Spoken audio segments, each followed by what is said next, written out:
Maraming salamat. Thank you po, Tito Boy. Thank you for doing this interview. Of course. Paglabas ng vlog mo, I'm talking about a 14-minute vlog, I reacted on my television show, Fast Talk with Boy Abunda. Ang kaibigan kong James Reid reached out. Nag-usap kami. We talked about the possibility of doing this interview, which is happening right now. Ang dami nang nangyari.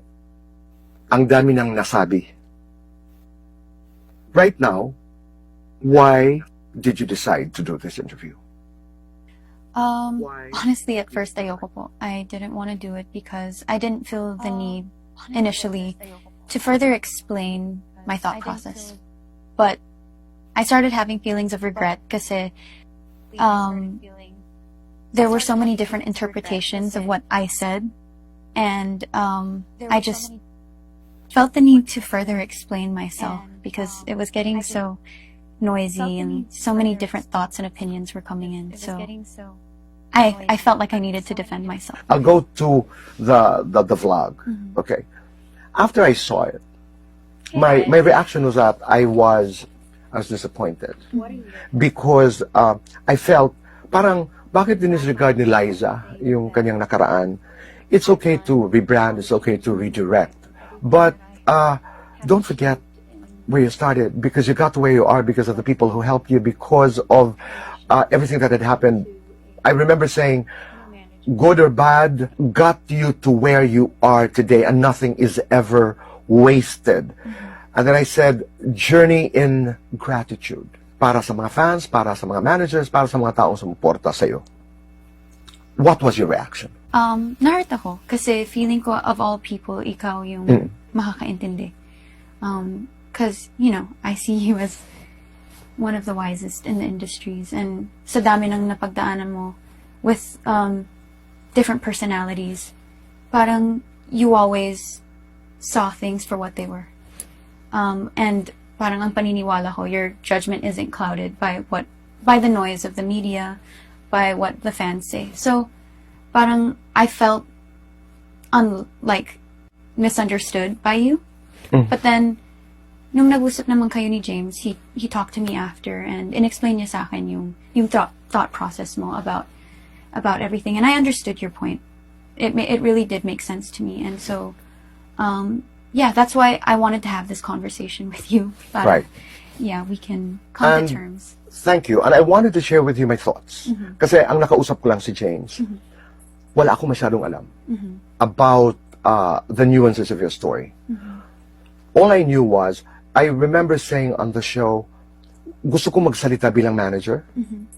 Ang naranasan ko kasi, pag halimbawa nag-uumpisa ka, and then pag swinerte meaning everything worked, you know, the hard work of the artist, the hard work of the managers, the timing was correct, lumalaki yung artista. And then I call it the power base shifting. When an artist becomes bigger, the dynamics changes. When you became one of the biggest stars in this country, didn't the dynamics change? Hindi ka ba nakapagdikta, nakapagsabi na ito ang direksyon ko, ito ang gusto kong gawin, ito ang gusto kong puntahan? Didn't it happen that way?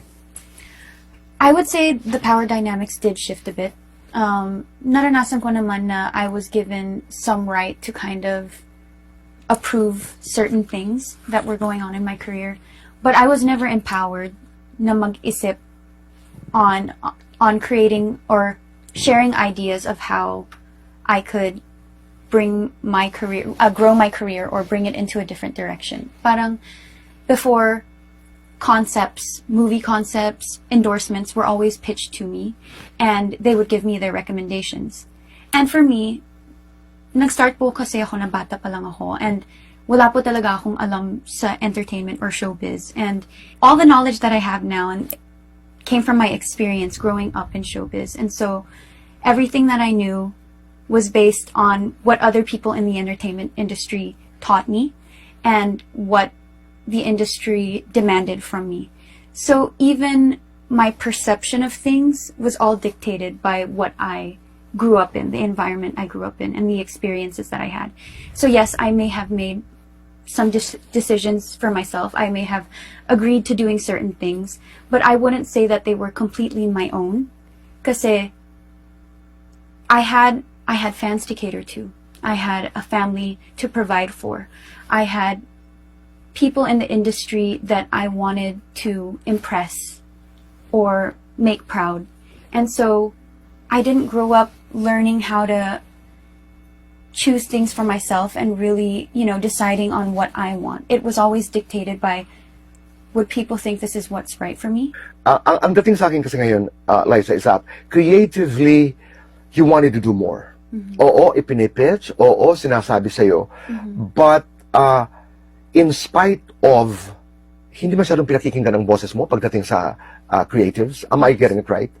Yes. At what age was this? 16, 17? When I started realizing na meron akong mga gustong gawin, when I started having, kind of using my voice and asking for certain things, it didn't start till after I left Darna, actually. Pero, Which was what? A couple of years ago, mga 2019. 2019. Okay. Yes. So before that, tama ba ang pagkaunawa? Kung na ginagawa mo lang lahat ang sinasabi sa'yo? Opo, kasi masunurin naman ako. And Correct. Oo.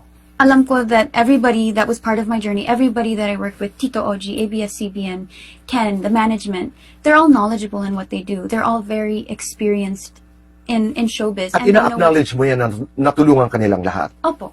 And up until 2019, nakikinig ka lang, pero hindi ka nagsasabing, hey guys, I'm thinking about certain things. Hindi pa. Hindi po. Let me clarify this though. Okay. So, I started when I started really falling in love with acting, merong mga moments po, like sa taping. This is just in taping. This is not management level or anything.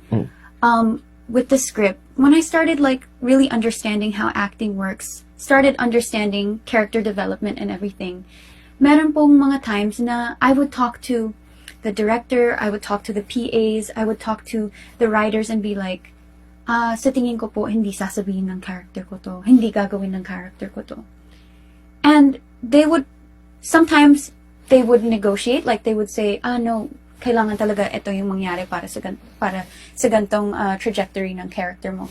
Pero, I didn't know that behind my back, actually a really close director friend of mine told me na they would talk about me behind my back during pre-prod meetings and call me little producer. And so, ever since after that, parang I felt like I didn't have the right to bring these up kasi feeling ko na-offend ko yung mga tao sa paligid ko, which was not my intention. But I thought as an actor that was my job also to do. To question, to help improve the story, to be collaborative. Didn't you raise this with management? Hindi mo ba kinausap si Tito Oji, ang Star Magic, your management na this is what's happening on set? Nagsumbong ka ba? Nagsabi po ako kay Tito Oji. But then, dahil hindi ko po masabi kung sino ang nagbibigay ng information sa akin na yun, we can't really do anything about it. So you decided to just stay quiet. So after you heard that feedback, you stopped, you backed off. Yes. Kasi naisip ko baka ganun lang talaga ang showbiz. Like, Okay. I didn't know anything else beyond that. So, maybe, iniisip ko pa nga, maybe ako yung rude for questioning the creatives' decisions. Okay, but you were not happy. It's not that I wasn't happy, but I also wasn't fulfilled. Okay. And you wanted more. Yes. You wanted more participation. As you said, it was more creative participation na gusto mo sana. Or I just wanted to feel heard or listened to. You didn't push for it. No. You know why I'm saying this? You know why I'm asking? Because, I would read your posts during a few years back. I mean, on things that are not even creative.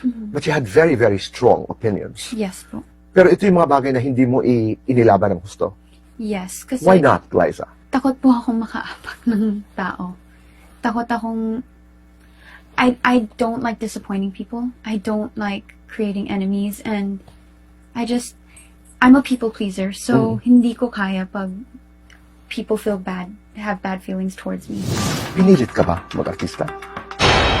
Are you grateful that your name is Liza? Do you regret? And if you regret anything, what is it?